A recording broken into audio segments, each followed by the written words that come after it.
Are you doing dry January? I am. I had a little relapse, I must confess. Only because we had friends over for dinner the other night. It's just excuses. And I offered a beer. And if I'd have known that matey only had one beer all evening, see, and if I'd have known that, I probably would have stuck to the non-alcoholic. But I thought I'd be social. You've got to set yourself goals and stick to them. I know, it's shocking. But I heard of this concept of damp January. Well, I tell you where you heard of that concept. In the pub. We were in the pub last Friday. Team drinks in the pub down on the corner, and the barman clearly had this line rehearsed, ready for anybody coming in saying, "I don't want to drink." Yeah. Damp January. Well, I resisted then. You did. You saw through that. I had a beer. Mrs. Buckle cracked like a dry twig. Did not take long at all to crack. I think take some responsibility. So, but I'm back on it now. I have discovered there's a lot of good non-alcoholic beers now. As we often talk about. I had the Leffe or Lef or however it's pronounced. Leffe? Yeah, maybe. No, I've said it. Their Zero is very, very good. Right, okay. I also had the Peroni non-alcoholic. No, I'm not. I actually quite enjoyed that. I had it with a lasagna the other evening. Yeah. My worry more is this absolute devotion to the dry January when everything in moderation, including moderation itself. So every now and again. Moderation squared. Yeah, perfect. All right, well, anyway, it's January then, isn't it? We better crack on with second podcast of the year.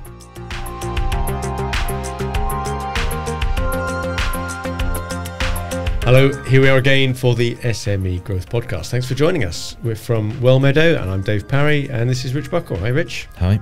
Here we are again talking about things that hopefully are of interest to business leaders and managers and owners looking to grow their businesses. So we've got a good packed episode today with some interesting stats that we want to share with you.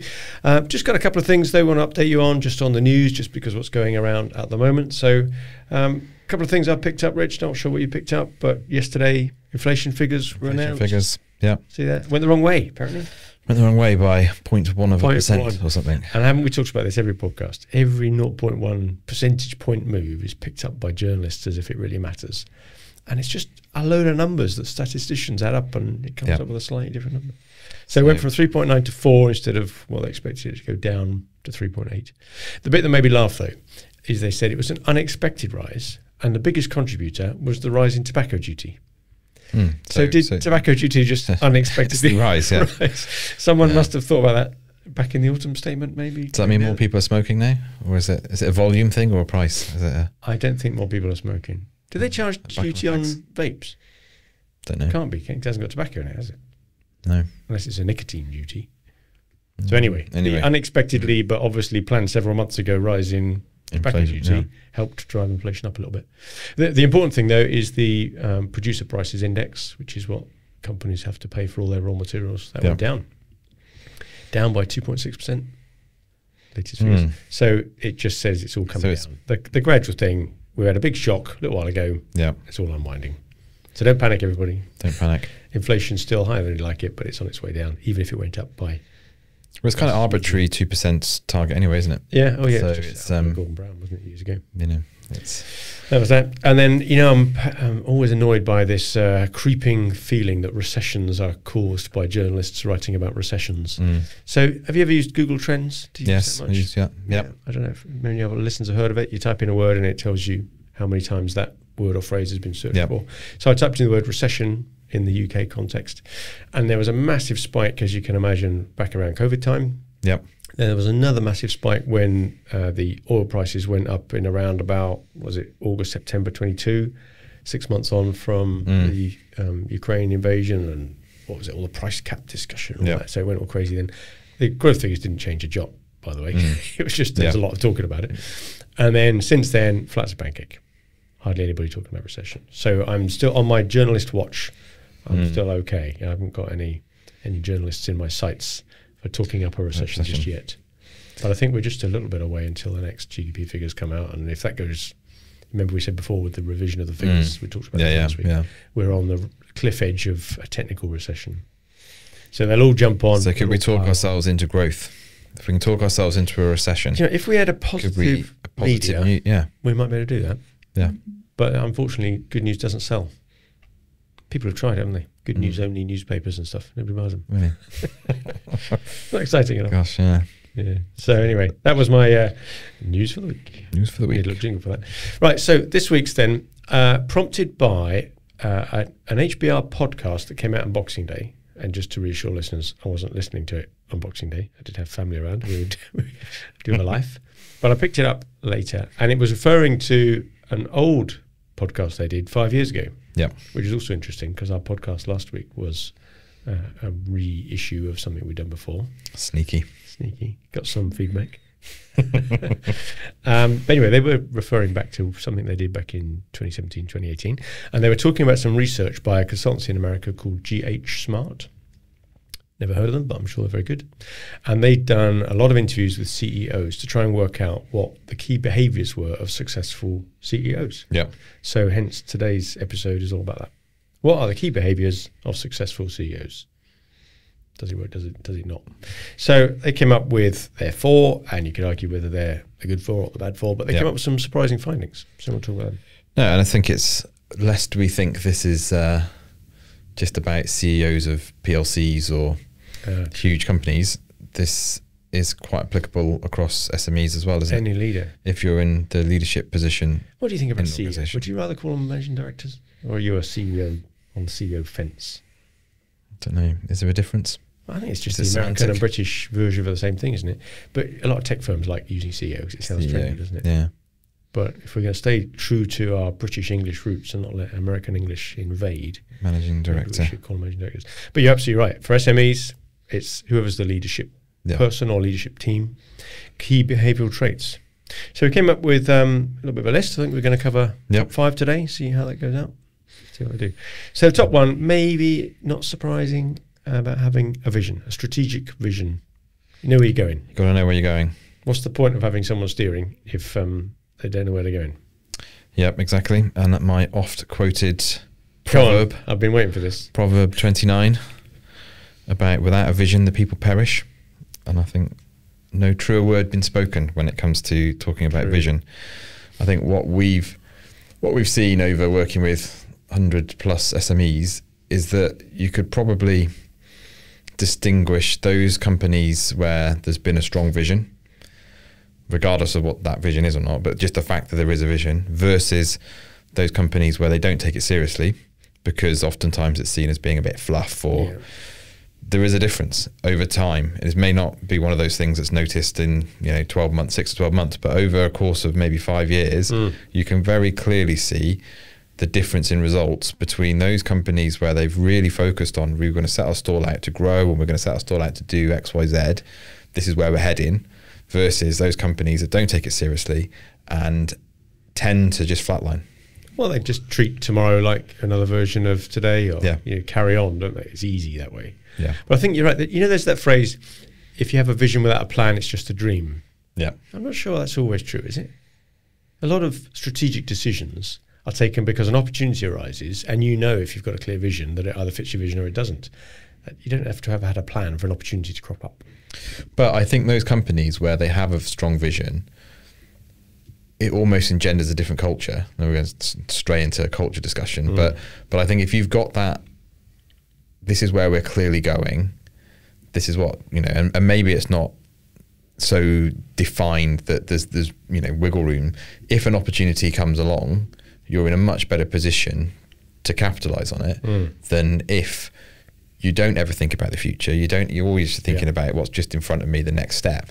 Opportunity comes along, you haven't got the people around you haven't got the resources, you haven't got the capital, you haven't got all this other stuff to actually take advantage of it. Yeah. So I would say that vision piece is absolutely critical. And from the leader's point of view, which is how it comes across then for everybody else to build those plans around it, there was an interesting finding that was talked about in the podcast, that leaders tend to have a much wider angled lens when they look at the world. Yeah. They have more information inputs. They talk to more different people, especially outside of their industry or what it is that they're related to in their particular business.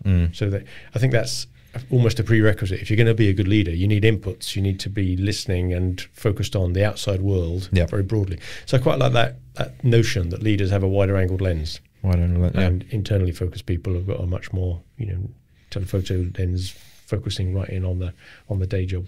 Well, there's that phrase, isn't there, around, are you on the dance floor or Are you on the dance floor or are you on the balcony? Yeah. And if leaders end up on the dance floor, it's very hard to see what's going on. Whereas, if you can get up on the balcony, you're watching everybody else dancing. That's where I tend to be. Although it depends what song's playing. You're the wallflower. You stand inside of the disco. No, I can't help myself. It's just shocking. Been to a dance floor with a balcony. Some sort of, I don't know, Blackpool ballroom. Yeah, exactly. In my mind, there's this certain thing. There's some kipper ties and some stuff going on. But you get the point. You've got to get some perspective. Get that helicopter view. That metaphor, helicopter view. Now, some people listening have heard me say that too often. The 40,000 foot view. 40,000 foot. The other one I use is if you're down in the engine room making sure that the ship's running nicely. That's great. But who's up on the bridge deciding, how to avoid the icebergs? So you've got to be up there. And a bit sort of slightly related, but it worries me sometimes when I see chief execs or MDs, I should also say, clinging to tools which they can use as a crutch for their thinking. I think a lot of this is innate. You just have to have an instinct for where the opportunities are, where your competitors are moving. Imagine it's like a chessboard. It's crowded over there, but it's empty over there, but there's no customers there either. Where am I going? Why? What are we good at? And all this sort of stuff. And yet people try to lean on SWOT analysis or pestle analysis or an ANSOF matrix. And people who know about these things, great, good on you, but you don't have to know about them. And one of the bits of research that came out from this consultancy was that there were as many, if not slightly more, successful CEOs, business leaders in America anyway, that hadn't had any formal education at all, let alone in business, as they were that had been to the Ivy League universities and were coming out supposedly with Harvard MBA. Nothing against a Harvard MBA. If you got one, well done. That's brilliant. I'm sure you're a better leader for it. That's great. But it's not a prerequisite. No. And you can have a strategic vision without having all the tools and the fancy words. Just have an instinct for business and how to help customers. Well, was there not something as well around the having failed as well? There was something in the research around that, wasn't there? Now that I was going to think about what did that relate to of all these behavioral traits, but it's probably a resilience type thing. But that was a great example, and maybe this is another podcast for us, of where the selection process for business leaders was completely out of alignment with the things that make you successful once you're there. And so they say that the C-suite execs who are looking, they're in the tunnel, they're in that window of next promotion will be the chief exec. They try and keep their nose clean. Try to do nothing risky. You don't want any failures, no blot on their CV. And yet in practice, most successful chief execs, business leaders have had some pretty major career blow up in the past. So says G.H. Smart from their research. Well, I think that does tie into the vision piece, isn't it? Because if you're looking at a vision as a 10, 20 year view of your life or your business or whatever it is, you're gonna have some failures in that period. And if you can't, and the point of a vision is to be that North Star that every time you fail or every time something doesn't go quite the way you planned, you get yourself up and you keep going forward and you move in that direction. Which is, I'm always saying this to my kids. It's like sort of fail your way to success, because you've got to have a big enough view of what your life can be that if something goes wrong today, it's not catastrophic. Well, if there's a stat that successful businesses tend to be after 4, 5, 6 failed businesses, that's just how entrepreneurs work. That's where the phrase failure way to success comes from. You've got to get through the failures. And maybe there's a metaphor there that would you rather be driven by someone who has had an accident in the past so they're more wary, or the 17-year-old driver that's got no experience and hasn't ever had an accident, or even a mature driver that's driven so cautiously, never had an accident, but never maximised life, never taken things closer to the edge to achieve what can be achieved. We can all be safe, can't we? Exactly. The only person that doesn't make any mistakes is the person who doesn't do anything. So, interesting finding. So there's a lot about strategic vision there. I think it's no surprise that is a key trait of successful chief execs. Got to know where you're going. Well, I think there's a misunderstanding maybe of what a vision is. So a vision is not just something that you write down. A vision is something that you're going to live and breathe for the next 20 years. So it's got to be something it's got to be somewhere you want to go, and it's got to be something that's going to inspire everybody to come with you. So it's so much more than a piece of paper with a few words written down on it. It's got to be the embodiment of everything about your business, not just today, but where it's going to be in the next 20 years. Yeah, I would agree. And SMEs also fall into the trap of thinking a vision is about the vision statement. And they think of it as going away in a hotel and crafting a pithy sentence which absolutely encapsulates what they're trying to do. Almost a complete waste of time, especially if you then go and put it on the wall in reception. I think, exactly. And I think bringing this back to sort of the actual CEO or MD, that vision has got to be embodied authentically within that person. There's no good, and I think this is where the probably justified criticism comes, where people see a vision on the wall. This is, who we are and values and whatever, but they don't see that embodied in the leadership. It's not believable. It's not authentic. Talk, right?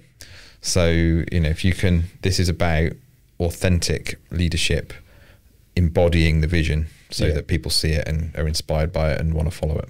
All right, I'll finish off the vision bit by just referring people to an earlier podcast we did on the whole vision thing. And if you are interested in that more academic way of going about it and Collins-Porras frameworks and all that sort of thing, then we talked about that in an earlier podcast, probably about a year ago now. But anyway, there's material out there for that. We'll point you to that. Right, next one then, number 2. This is where I feel we need that music they used to have on top of the pops. This is way before your time. Way before my time. When there was such a thing as radio, and you had to listen to get the music. It's like the talkies.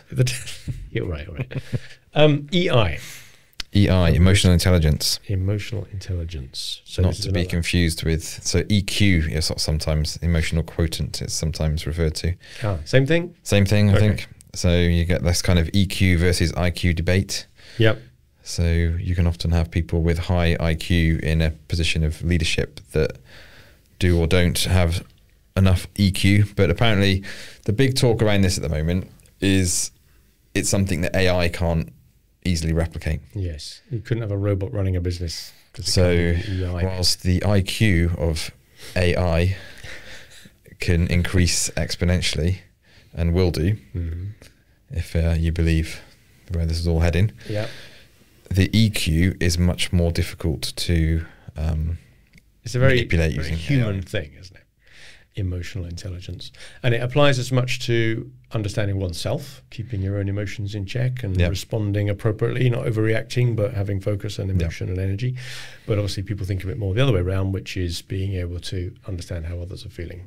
So I totally get it that this is really important of a chief exec. You've got to read the room. You've got to make sure you get the best out of your team. You've got to work out when things are going wrong. But it can go too far, can't it? Would you agree? Or do you think it's universally be as emotional and empathetic as you can? I think it can go too far. I think there's a very interesting book, piece of work done by Kim Scott called Radical Candor, which addresses this issue.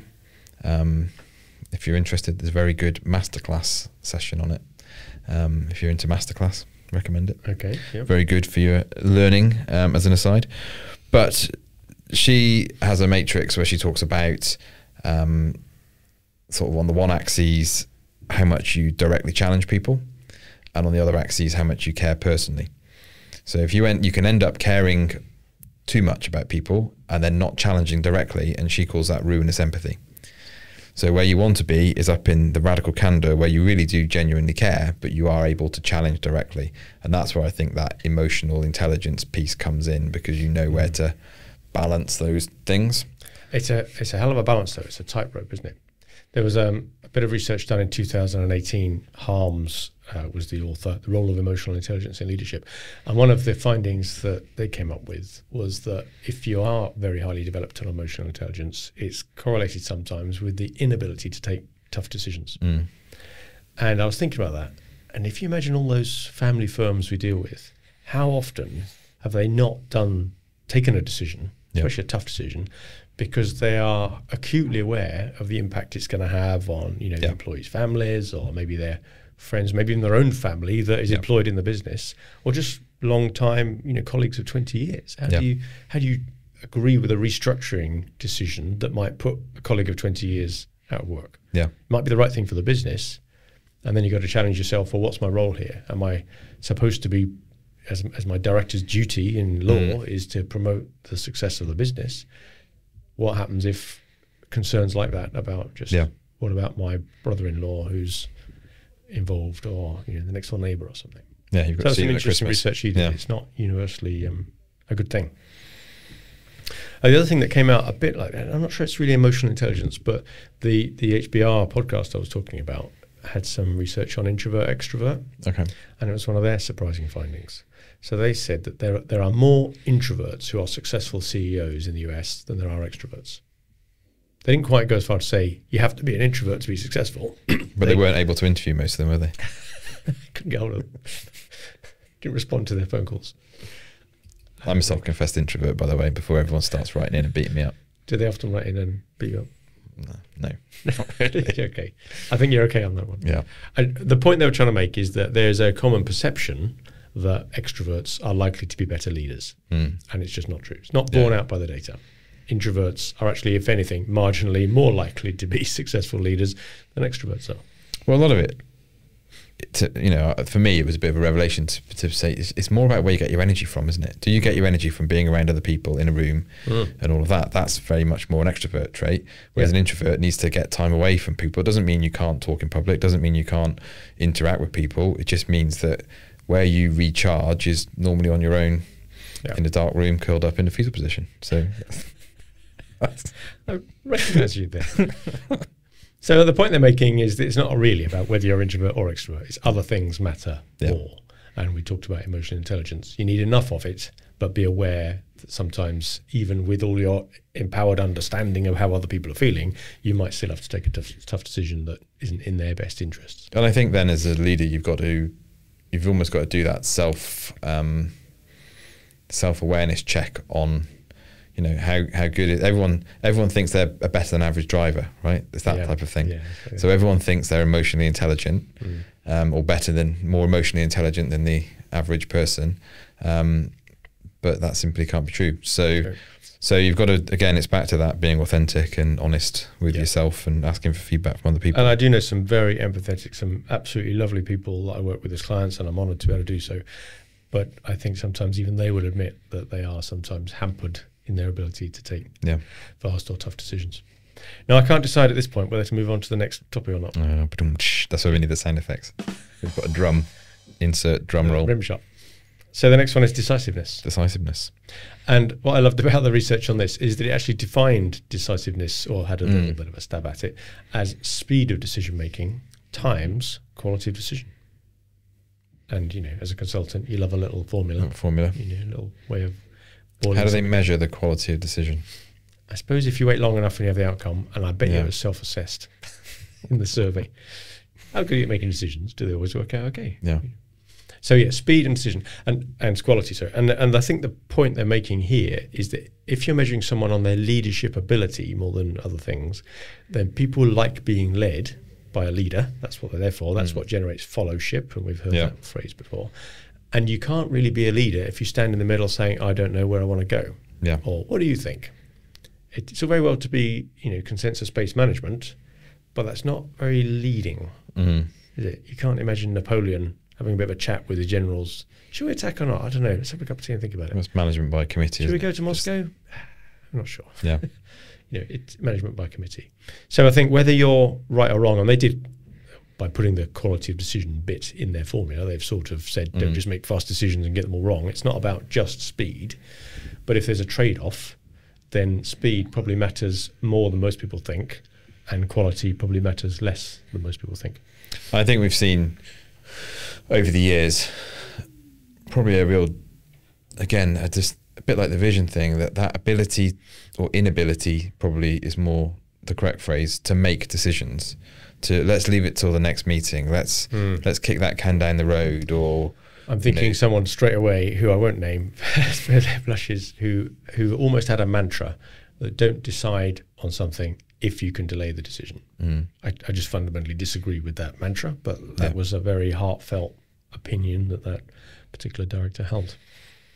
I think over time that lack of decisiveness becomes very corrosive, because if it's not, that will filter through the entire organisation. Yeah. Back to the vision thing. Decide where you want to go, and then make the key decisions at the right times, which help you get there, rather than just sort of floating. Well, I think there's maybe a link as well between that vision and, if you think about strategy as well. So vision is where you want to get to, where you want to go, and if that strategy piece is around that kind of diagnostic and having those guiding principles to say this is how we're going to get there.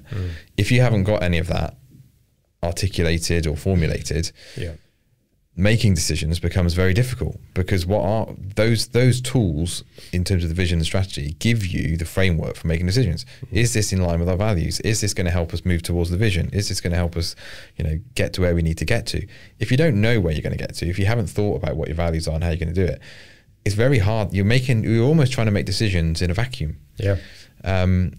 And as we know, nature abhors a vacuum. So what ends up happening is something else will fill its place. Something else will fill it. Either the status quo or inertia, or an opportunity will come along which doesn't fit, but people will see it as a shiny new thing and do it anyway and lead you down sort of the wrong decision. And I've seen so many decisions made that go wrong, but at least they were decisions. I think they should have had a bit more thinking about them. Yeah. But the argument goes, better to make a decision quickly that turns out badly, but then react. So they paired this in their research, saying, yes, it is about speed and quality of decision making, but it also needs to be paired with this ability to revise your decisions when new facts come to light. It's that phrase you sometimes hear politicians say, I reserve the right to change my mind if the facts change. Well, I heard something Jeff Bezos was saying the other day about this. Oh, your mate Jeff? My mate Jeff. My kids all know. My kids are always going about Jeff Bezos. Do they? They call him by his first name? Jeffrey Bezos, because there's a meme song about him about I see. It's very popular. Is this how education works now? If it's in a meme, kids will know it. Yep. Forget what the teachers say. Forget what the teachers say. If they had a meme school, I'm sure they would get straight A's, because it's but it's just interesting how the CEO of an online shop essentially is playing it down a bit. It's playing there, but I mean, if you're a reductionist about it, is well known. I can't remember when I was a kid knowing who any CEO was of any business. It was just like your heroes were sports people. Maybe Steve Jobs, maybe Bill Gates. Maybe. But if you go back a bit further than that, it's, Yeah, you couldn't have named the chief exec of GlaxoSmithKline or BP or the big companies of the world. Yeah. So anyway, but what he was saying was quite interesting about one-way doors and two-way doors when it comes to decisions. So if you've got a decision that's very, very hard to reverse, maybe, I don't know, moving factory or things like that, that's not the sort of thing that you want to rush into. You want to slow that process down, be methodical, get all the data around you, and make sure that you take that decision. Because it's a one-way door. It's a one-way door. You can't easily flick a switch, or you can't easily walk back out of that door. So go through one-way doors slowly and two-way doors quickly. Well, the two-way door is where you can reverse that decision. It's not insurmountable, or it's actually quite easy to walk back in and walk back out the way you came. Undo the decision, start again. Now, and I think probably decide. Maybe it's a bit self-evident which is a one-way door decision and which is a two-way door decision. Something like moving factory, moving office, they're fairly major. Well, we've got a client at the moment considering that exact thing, moving into a factory twice the size nearby. It's needed because they're outgrowing their current space, but they're acutely aware that if the market turns down or the political situation changes because of their market, suddenly that's a one-way door. Your break-even's going to increase. You've got to think about, how do we manage all of this? There's all sorts of other considerations you've got to think about. Whereas I suppose, what's a two-way door? Run an ad campaign with a landing page or something. Yeah, let's have a decide. Should we get into this? Should we test this market quickly? Okay, run a little campaign to see what happens. Oh, it didn't work. Okay, you can back out of that easy. Developing a new product. If it doesn't work, as long as it hasn't cannibalized your existing product, it's something truly different and new, then you can try that and cancel it, can't you? So it's interesting, you could almost have that as if you're sitting as a board, you could say, okay, is this a one-way door, two-way door decision? Yeah. And we approach those differently, because a two-way door decision, you could say, right, let's just get on with it then. Yeah. Do it faster. Do it fast, get on. Based on the information, if you had to flip a coin now or make a gut feel now, are you going to go for it? Now, when you're talking about your mate Jeff, he's just issued his shareholder letter, and he talks a little bit about decision-making in that. I don't know how it's cropped up, I didn't read the whole letter, but he says, if you make a decision when you've got about 70% of the data, then that's probably about the sweet spot. If you're waiting until you've got 90% of the data, you're too slow. You missed the boat. Yeah. So that's quite interesting. How many times do we always wait until we've got at least 90% of the data? People are so risk averse, they want to be absolutely sure, never really move. It may be good to have that person in your quality department or even in your finance department, but as the leader of the organization, maybe not. And maybe that's why so few finance directors end up being chief execs. They're good number twos, and it's a rare beast, and we know a couple that make that jump. Where it's down to how much data do you need to have around you before you make a decision. Yep. So how are we getting on through our list then? We've done strategic vision, emotional intelligence, decisiveness. So come back to this in another podcast. Next one is adaptability and flexibility. Yeah, and we've got great examples through years of working with SMEs of where companies have adapted and some where they haven't adapted. Yeah. There's one classic one that I think jumped to mind when we were thinking about this earlier. Great automotive supplier client of ours that was very heavily invested in the internal combustion engine. And as we all know in the world at the moment, there's this trend of electric vehicles. In fact, figures in the news this morning across Europe, 15% of all new cars in Europe last year were electric. So massive change. And they adapted. They almost without missing a beat, really. Just as if it was the most natural thing ever. I'm sure internally it wasn't this easy. But they just presented themselves much more with, of course, our help on the marketing and messaging. But to say, no, we do electric vehicle stuff too. Yeah. And their customers just said, yeah, of course you do, fine. And they moved on. There was clearly a transition, new things to learn. It wasn't as easy as I described, but the adaptation was made, thank goodness. Yeah.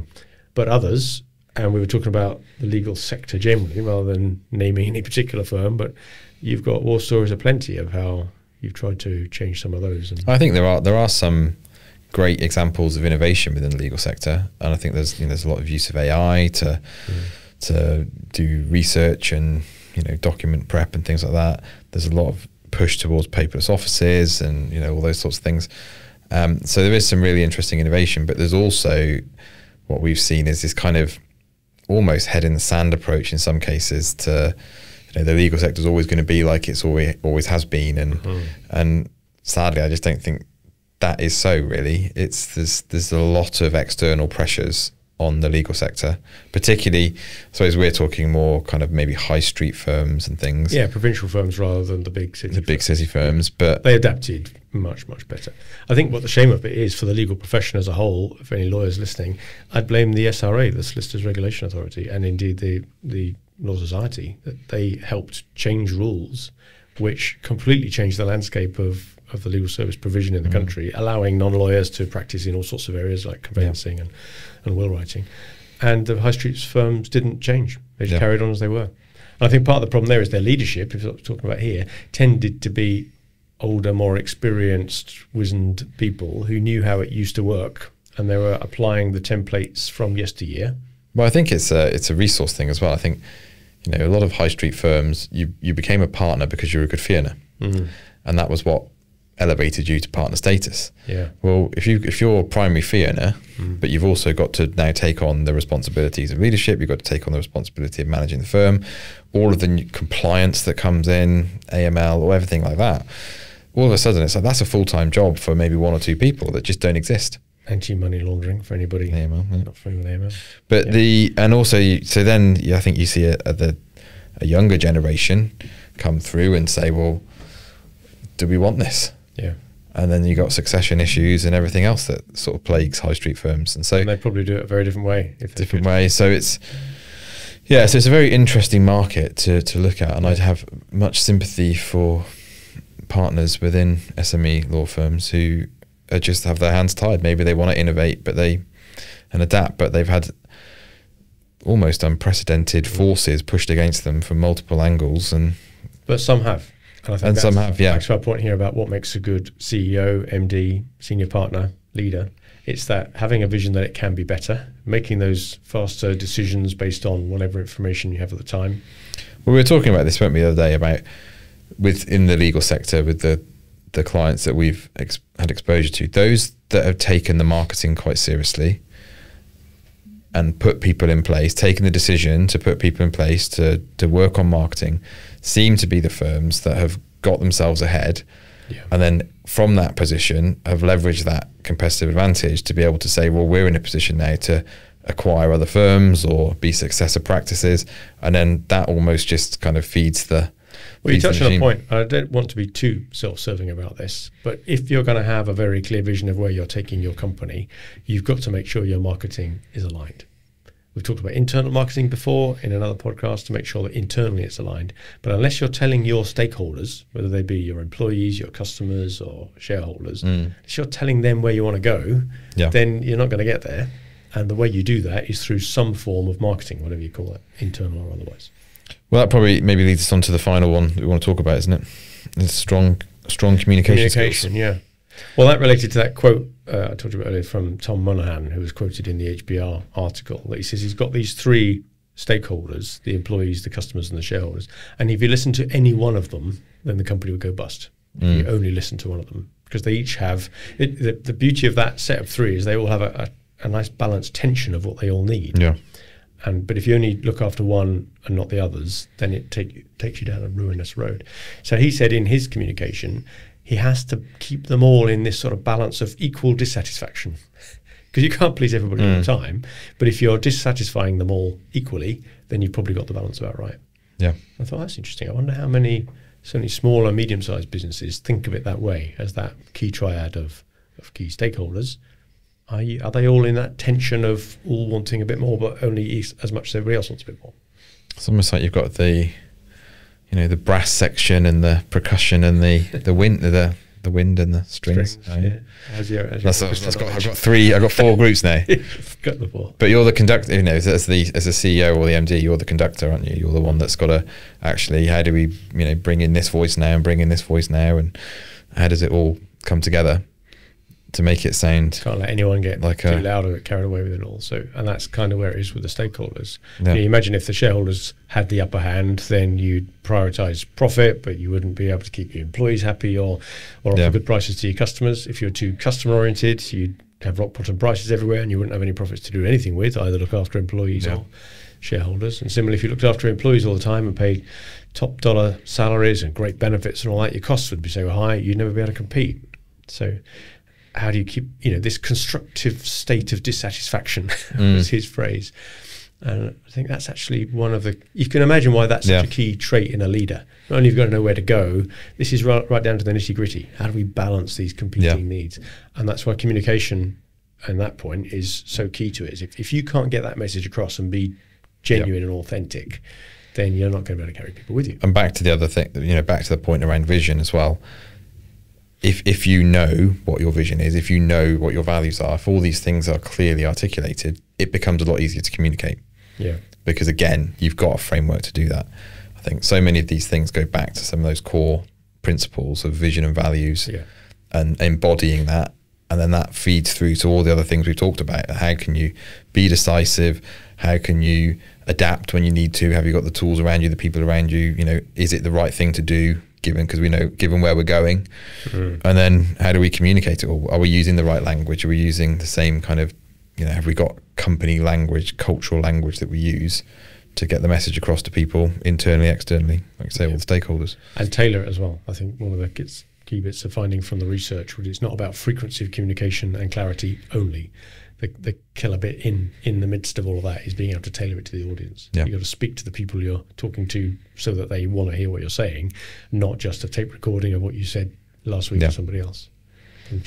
Good. Well, we picked 5 there. We could have picked any other 5, and we've got others we could do. I think there's another podcast in this somewhere to pick up some of the others. Some great examples, and we can just immediately think of people we know as we go through these lists. And I think it makes us reflect as well. We had a bit of a chat, didn't we, in preparing for today's podcast? Where should we be taking some of our own medicine on this and learning from these podcasts and bits of research? So, and it's worth saying as well that we've both done the quick survey, haven't we? From on the back of this research. The CEO Genome, I think it is. CEOgenome.com. If you go there. It's a great bit of marketing, actually. It's a nice little self-test you do online. They send you an email once they've got your email address. They try and get you to buy their book. And obviously, if you're in the States, you'd probably ring them up and say, come in and advise my top board or whatever. So go and have a look at that. It gives you a little bit of a self-assessment on their traits. And get benchmarked against all of the other people who've done the test. So. How scientific that is. We should get our email. I bet they say the same. That'd be interesting.